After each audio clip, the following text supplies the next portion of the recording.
नमस्कार शेतकरी बंधूंनो, राज्यात आजपासून ते 20 मार्चपर्यंत पावसाला पोषक वातावरण तयार होऊन अनेक भागांमध्ये पावसाची शक्यता वर्तवण्यात आलेली आहे. यामधील विदर्भ आणि मराठवाड्यातील जिल्ह्यामध्ये पावसाचे प्रमाण हे अधिक राहण्याची शक्यता वर्तवण्यात आलेली आहे.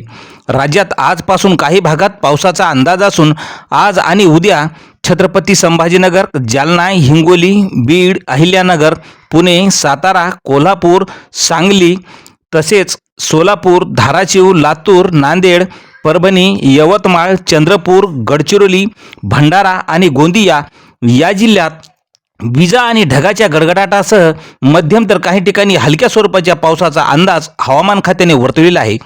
तर बुधवारी पावसाचे प्रमाण वाढण्याची शक्यता असून बुधवारी बुलढाणा आणि वाशिम जिल्हा वगळता राज्यभरात पावसाची शक्यता वर्तवण्यात आलेली आहे.